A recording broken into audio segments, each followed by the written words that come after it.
اعوذ باللہ من الشیطان الرجیم بسم اللہ الرحمن الرحیم الحمد للہ رب العالمین والصلاة والسلام علی اہلها فقد قال الامام الباقر علیہ الصلاة والسلام ورابطوا امامکم المنتظر اللہم صل علی محمد وآل محمد وعجل فرجہم۔ محترم سامعین، ایک سوال جو آج کل کیا جاتا ہے مومنین کی طرف سے وہ یہ ہے کہ جب رابطے کی بات کی جاتی ہے کہ امام کے ساتھ رابطہ برقرار کیا جائے، امام سے رابطے میں رہا جائے، تو سوال ذہن میں آتا ہے کہ کیسے ممکن ہے وہ شخص جو ہمارے سامنے نہیں ہے، ہم اس کو نہیں دیکھ رہے ہیں، تو کیسے اس سے رابطہ برقرار رکھیں۔ رابطے کے لیے ضروری یہ ہے کہ انسان کے سامنے ایک شخص موجود ہو، آپ کے سامنے بیٹھا ہوا ہو، آپ کے ساتھ زندگی گزار رہا ہو، تو اس وقت تو ممکن ہے کہ اس شخص کے ساتھ آپ رابطہ برقرار کر سکیں۔ تو اس کا جواب مختصر اور سادہ سا جواب ہے، وہ یہ ہے کہ رابطے کے لیے ضروری نہیں ہے کہ انسان کسی کے سامنے موجود ہو یا وہ شخص اس انسان کے سامنے موجود ہو تو رابطہ آپ کر سکیں۔ اس کے علاوہ بھی رابطے کی مختلف کنڈیشن ہو سکتی ہیں۔ مثال کے طور پر اس طریقے سے بھی رابطہ ہو سکتا ہے کہ وہ شخص آپ کے سامنے موجود نہ ہو، آپ اس کو نہ دیکھ رہے ہوں، لیکن اس کی یاد آپ کے دل میں موجود ہو، آپ اس کی طرف سے غفلت نہ دکھا رہے ہوں۔ کسی بھی اعتبار سے اگر اس کو آپ یاد کر رہے ہیں جس سے آپ رابطہ برقرار رکھنا چاہتے ہیں، تو گویا یہ بھی ایک طریقے سے آپ رابطہ اس کے ساتھ رکھ رہے ہیں، اس کو آپ یاد کر رہے ہیں۔ تو بالکل اسی طریقے سے ایک واقعہ میں آپ کی خدمت میں پیش کروں گا اور آپ کی زحمتوں کو تمام کروں گا۔ بہت ہی بڑے عارف شیخ رجب علی خیاط، بہت بڑے عارف ہیں اپنے زمانے کے۔ اکثر آغا بہجت رحمۃ اللہ تعالی علیہ بھی ان کا تذکرہ کیا کرتے تھے۔ آغا بہجت کے اقوال میں ان کا نام بہت زیادہ آتا ہے، ان کو یاد کیا کرتے تھے، ان کی تعریف بہت زیادہ کیا کرتے تھے کہ شیخ رجب علی خیاط بہت بڑے عارف تھے۔ خیاط کہتے ہیں دردی کو، دردی تھے، پیشہ ان کا دردی تھا، کپڑے سیا کرتے تھے، لیکن اپنے خدا سے، اپنے وقت کے امام سے بہت نزدیک تھے۔ تو بہرحال ان تمام باتوں کی وجہ سے بہت بڑے عارف بنے، خدا کے نزدیک ہوئے۔ انہی کے حوالے سے کہا جاتا ہے کہ جب بھی یہ کوئی کام کرتے تھے ان کی زندگی میں صرف اور صرف امام زمانہ علیہ السلام کا نام رہا کرتا تھا۔ امام کی یاد ان کے وجود سے ٹپکتی رہتی تھی، ان کے وجود سے ظاہر ہوتی رہتی تھی۔ کوئی بھی ان کی مجلس یا کوئی بھی ان کی نشست جو ہوتی تھی، امام زمانہ کی یاد سے یا امام کے نام سے خالی نہیں ہوا کرتی تھی۔ ہمیشہ امام کا نام لیا کرتے تھے، ہمیشہ امام کی دعائیں کیا کرتے تھے، امام کی دعائیں پڑھا کرتے تھے۔ دعائیں امام زمانہ ان کی زبان پہ رہا کرتی تھی، دعائیں سلامتی امام زمانہ، دعائیں فرج، جو بھی چیزیں ریلیٹڈ ہوا کرتی تھی امام زمانہ علیہ السلام کے ساتھ، کافی اس کا تذکرہ کرتے تھے، اس کو یاد کیا کرتے تھے۔ تو ان کا ایک شاگرد تھا، وہ بیان کرتا ہے، کہتا ہے کہ ہمارے استاد شیخ رجب علی خیاط جب بھی صلوات پڑھا کرتے تھے، اللہم صل علی محمد و آل محمد، تو اس صلوات کے بعد عجل فرجہم کا اضافہ ضرور کرتے تھے۔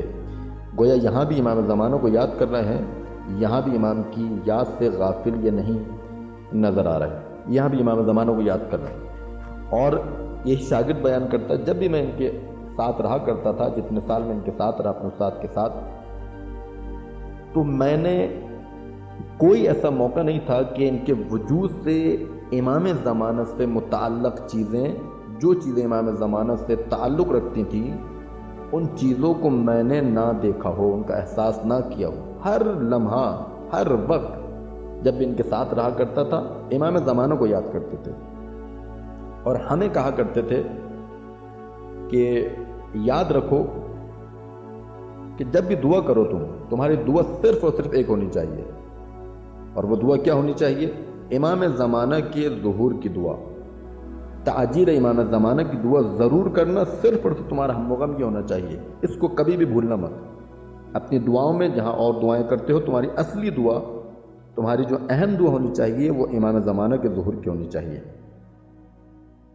اور خود بیان کرتا ہے شاگرد، کہتا ہے جب بھی امام کا نام آتا تھا ایک الگ کیفیت ان کی ہو جایا کرتی تھی، ایک الگ خوف، ایک الگ الفت، ایک الگ چاہت، ایک محبت جو ان کے وجود سے ٹپکتی تھی اس وقت جب امام کا نام آتا تھا، وہ الگ ہوتی تھی۔ ان کی کیفیت بالکل متغیر ہو جایا کرتی تھی، تبدیل ہو جایا کرتی تھی جب بھی امام کا نام آتا تھا۔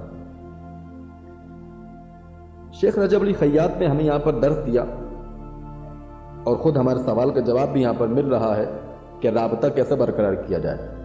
تو یہاں پر اس واقعے میں بھی آگے چل کر انشاءاللہ بیان کروں گا۔ بیان کیا ہے کہ اگر امام کی یاد بھی اگر کوئی امام کو کرتا ہے، امام کی یاد بھی اپنے دل میں لاتا ہے، گویا امام کے ساتھ زندگی گزار رہا ہے وہ، یہ ایک رابطے کی قسم ہے۔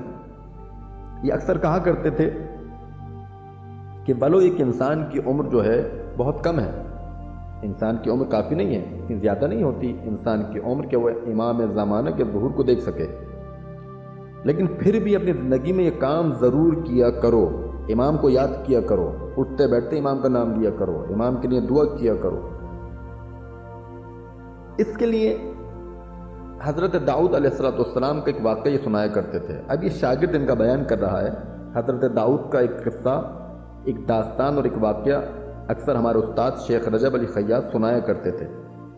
کہتے ہیں کہ حضرت داؤد ایک مرتبہ ایک بیابان سے، ایک صحرا سے گزر رہے تھے۔ وہاں پر انہوں نے ایک چیونٹی کو دیکھا۔ وہ چیونٹی کیا کر رہی ہے؟ وہ چیونٹی ایک زمین کے حصے سے خاک کو، مٹی کو اٹھا رہی ہے، اور دوسری جانب اس خاک کو اٹھا کر رکھ رہی ہے۔ ایک جانب سے اٹھاتی ہے، ایک طرف سے اٹھاتی ہے اس خاک کو، اس مٹی کو، اور دوسری جانب زمین کے جا کر ڈال دیا کرتی تھی۔ بہرحال حضرت داؤد دیکھتے رہے۔ حضرت داؤد نے جب دیکھا تو بہت پریشان ہوئے، یہ کیا کر رہی ہے؟ کیونکہ حضرت داؤد علیہ السلام حیوانوں کی زبان جانا کرتے تھے، نبی اللہ تھے، حجت خدا تھے اپنے زمانے کی، تو جانوروں کی زبانوں کو جانا کرتے تھے۔ بہرحال یہ گئے اس چونٹی کے پاس، جب تعجب ہوا، پریشان ہوئی، کیا کر رہی ہے یہ؟ یہاں سے مٹی اٹھا رہی ہے اور اس مٹی کو اٹھا کر اس طرف ڈال رہی ہے، آخر ماجرا کیا ہے، کیا داستان ہے؟ ذرا میں جا کر سے سوال کروں۔ قریب گئے، اس چونٹی سے سوال کیا، یہ جو تم کام کر رہی ہو، یہ کیا کام کر رہی ہو؟ وجہ کیا ہے اس کی؟ کیوں ایسا کر رہی ہو؟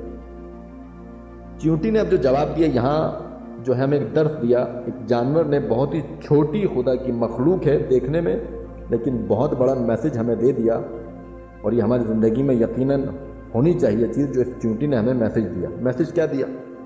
چونٹی نے جواب دیا کہ میرا ایک محبوب ہے، میرا ایک معشوق ہے، میں جس سے محبت کرتی ہوں، اس نے ایک شرط رکھی ہے۔ وہ شرط کیا رکھی ہے؟